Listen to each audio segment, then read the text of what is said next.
আমি মাহফিল ছেড়ে দিয়েছি এই কষ্টে।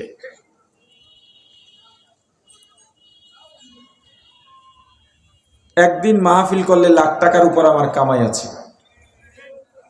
একজন মানুষ জনপ্রিয় হওয়ার জন্যে, পরিচিতি পাওয়ার জন্য কত বাহানা করে, কত পরিকল্পনা করে। আর আল্লাহ আমাকে সেই জনপ্রিয়তা পরিচিতি সব দিয়েছেন, তবু আমি ছেড়ে দিয়েছি। দরকার নাই আমার এই পরিচিতি, দরকার নাই আমার এই জনপ্রিয়তা,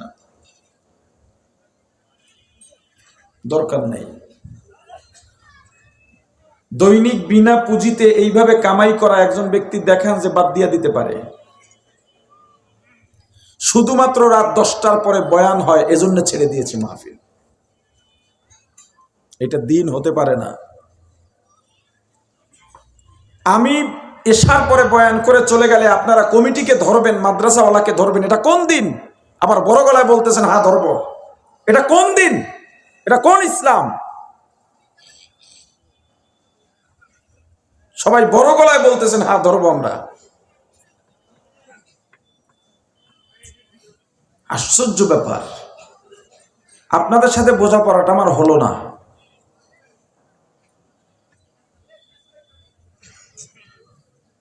আমি দুই একটা মাহফিল করি আমার শর্তে, যেহেতু মাহফিল বাদ দিয়েছি, এখন আমার মতো যারা আমাকে নেবে তাই মাহফিলই তেমন করবো। যুক্তিতে কি বলে বলেন? হ্যাঁ, আপনাদের এখানে আমি আসছি, বৃষ্টি ছিল, বয়ান করতে পারি নাই। মনে খুব একটা আশা ছিল, আজকে মন ভরে অনেক জায়গায় বয়ান করি 1 ঘন্টা 1.25 ঘন্টা, আজকে এখানে লম্বা বয়ান করব। বিশ্বাস করেন এই নিয়ত নিয়ে এখানে ঢুকছিলাম, কিন্তু এখন আমার 10টা মিনিট কথা বলার মতো কথা জেনেও নাই, অন্তরেও নাই। আমি বারবার আমার সেক্রেটারি বলছে, একটা পয়সার কথা বলা হয় না আমাদেরকে কত দিতে হবে, একটাও না।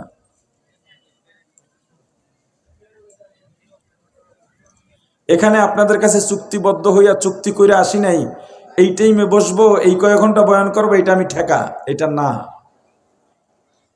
অথচ আমি চুক্তি করলে তারা 80,000, 90,000, 1 লাখ দিতে বাধ্য ছিল। করছি তো এক সময়।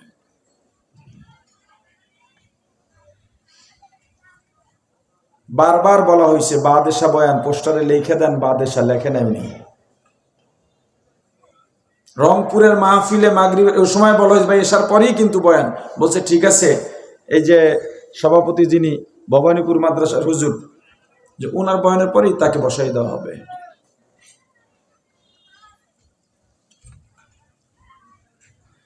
আপনারা রাগ হন আর আমার গালি দেন, আমার কিছু যায় আসে না। কি বলবো, এই জায়গায় এত মানুষ আছেন, বহু মানুষ আছেন আজকে ফজর পড়েন নাই, কি নাই? জোহরও পড়ে নাই, আসরও পড়ে নাই, মাগরিবও পড়ে নাই, এশাও পড়ে নাই, আগামীকাল ফজর পড়বে এই নিয়ত নাই।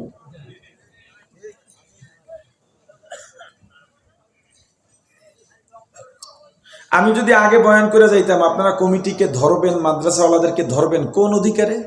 কে আপনি? কেন ধরবেন?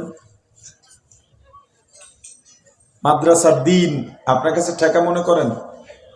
দিন আমার কাছে ঠেকা? আরে কথা বলে না। কোন পীরের কাছে ঠেকা? শাইখুল হাদিসের কাছে ঠেকা? আপনি যদি দিনই চান তো হুজুরের দিনই আলোচনা করবে, যার মনে চায় আসবে, শুনবে। কোন ব্যক্তির কাছে দিন মুহতাজ নয়।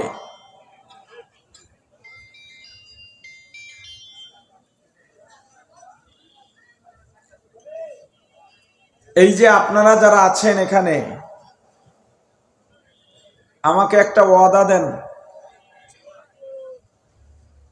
পরবর্তী দিনগুলোর কথা জানি না, আজকের ফজর নামাজ কাজা হবে না, জামাতে পড়তে হবে, মুনাফিকি করবেন না। ওয়াদা দিতে পারলে কথা বলবো, নাহলে এখন চলে যাব। কারা কারা ওয়াদা দিচ্ছেন হাত উঠান। আপনার আশেপাশে দেখেন কে কে হাত উঠায় নাই, ঘাটটা ধরে বাইর করে দেন এখান থেকে। দেখেন 2 হাত উঠান, উঠান, দেখেন পাশে কে হাত উঠায় নাই। সবাই আজকে জামাতে যাবেন? ফজরের জামাতে যাবেন? যদি না যান, এখানে ওয়াদা দিছেন, তাহলে আপনি মুনাফিক। ঠিক আছে? ওই দাঁড়ানো কারা হাত উঠায় নাই, আপনারা চলে যান, চলে যান, হাত নামান।